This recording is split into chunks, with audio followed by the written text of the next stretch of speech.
नमस्कार। अक्सर ये कहा जाता है कि किसी भी देश की पहचान उसकी वीरता की कहानियों से होती है। ये कहानियां सिर्फ बीते हुए कल की बातें नहीं होती, बल्कि ये हमारे आज के लिए एक हिम्मत है और आने वाले कल के लिए प्रेरणा। तो आज चलिए हम सब मिलकर राजस्थान की उस वीर भूमि की यात्रा पर चलते हैं, जहां के बेटों की बहादुरी की गाथाएं आज भी गूंजती हैं। लेकिन सबसे पहले एक सवाल, आखिर एक हीरो होता कौन है? उसे क्या चीज हीरो बनाती है? क्या सिर्फ हिम्मत या फिर कुछ और? इसका जवाब शायद हमें उन लोगों के जीवन और बलिदान में मिलेगा जिनकी कहानियों को हम आज जानने वाले हैं। उनकी जिंदगी हमें सिखाती है कि वीरता के असली मायने क्या होते हैं। राजस्थान, ये नाम सुनते ही शौर्य और वीरता की तस्वीरें जहन में आ जाती हैं ना। इस राज्य का सैन्य सेवा और बहादुरी का एक बहुत ही गौरवशाली इतिहास रहा है। यहाँ की मिट्टी ने ऐसे ऐसे योद्धाओं को जन्म दिया है जिन्होंने देश के लिए अपना सब कुछ न्योछावर कर दिया। तो चलिए अब बात करते हैं हाल के इतिहास के एक ऐसे दिन की जिसने पूरे देश को हिलाकर रख दिया था। 2019 का पुलवामा हमला, एक ऐसी घटना जिसने अनगिनत परिवारों पर, खासकर राजस्थान के कई घरों पर एक बहुत गहरा जख्म छोड़ा। ये वो दिन था जब देश ने अपने कई बहादुर बेटे खो दिए थे। ये 2 तारीखें ये सिर्फ कैलेंडर की तारीखें नहीं हैं। ये उस दौर के तनाव और साहस की पूरी कहानी बयां करती हैं। 14 फरवरी, जब पूरा देश गम में डूबा था, और फिर 1 मार्च, जब उसी हमले के बाद हुए सैन्य टकराव के बीच एक हीरो की वापसी ने पूरे देश को एक नई उम्मीद दी। 5, उस हमले में राजस्थान के 5 वीरों ने देश के लिए अपनी जान दे दी। और ये सिर्फ एक नंबर नहीं है, सोचिए, ये उस कीमत की याद दिलाता है जो इस धरती ने, इस वीर भूमि ने देश की सुरक्षा के लिए चुकाई है। और हाँ, जब हम इन वीरों को याद कर रहे हैं तो ये बहुत जरूरी है कि हर बात, हर तथ्य सही हो।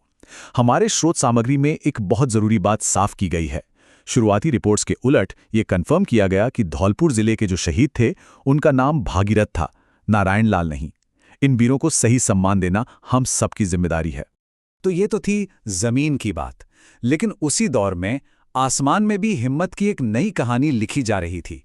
चलिए अब नजर डालते हैं हमारे एयरफोर्स के जांबाजों पर, जो आसमान की ऊंचाइयों से देश की रक्षा करते हैं। जरा इस स्लाइड को देखिए। एक तरफ है विंग कमांडर अभिनंदन का MiG-21 बाइसन और दूसरी तरफ पाकिस्तान का F-16। अब टेक्निकली देखा जाए तो F-16 कहीं ज्यादा एडवांस लड़ाकू विमान है, लेकिन हुआ क्या, हमारे पायलट ने अपने MiG-21 से ही इस F-16 को मार गिराया। ये कोई मामूली बात नहीं थी। ये भारतीय वायुसेना के पायलटों के कमाल के स्किल और उनकी हिम्मत का एक जबरदस्त सबूत था। और इसी बेमिसाल बहादुरी के लिए विंग कमांडर अभिनंदन को 15 अगस्त 2019 को वीर चक्र से नवाजा गया। ये अवार्ड उनकी जबरदस्त वीरता और अपनी ड्यूटी के प्रति उनके समर्पण को सलाम करता है।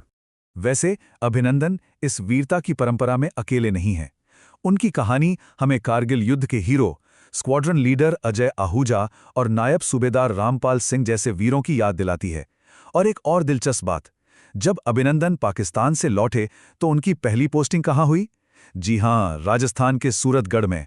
देखिए कैसे सारी कड़ियां जुड़ती हैं। तो अभिनंदन की कहानी तो सिर्फ एक चैप्टर है। राजस्थान की वीरता की किताब बहुत मोटी है, जो पीढ़ियों से लिखी जा रही है। तो चलिए कुछ और हीरोज पर भी नजर डालते हैं जिनके बारे में हमें इस सोर्स मटेरियल से पता चलता है।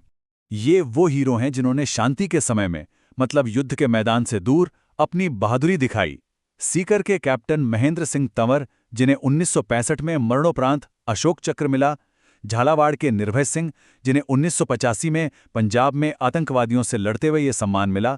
और बीकानेर के मेजर जेम्स थॉमस, जिन्हें 2006 में कीर्ति चक्र से सम्मानित किया गया। हर नाम के पीछे एक बलिदान की कहानी है। और ये सिलसिला यहीं नहीं रुकता।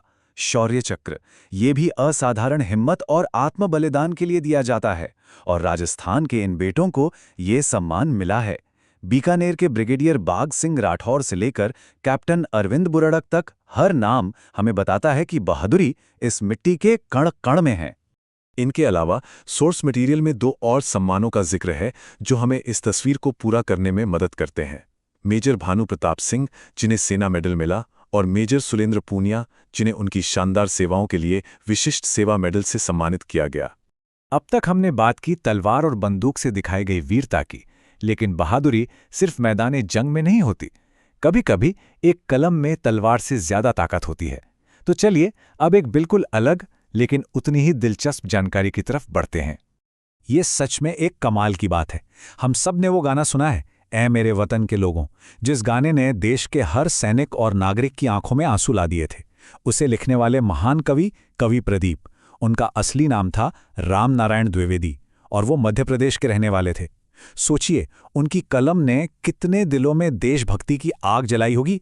तो इन सारी कहानियों के बाद आखिर में एक सवाल हमारे सामने खड़ा होता है, हम ऐसा क्या करें कि वीरता की ये विरासत, ये कहानियां कभी भुलाई ना जाएं।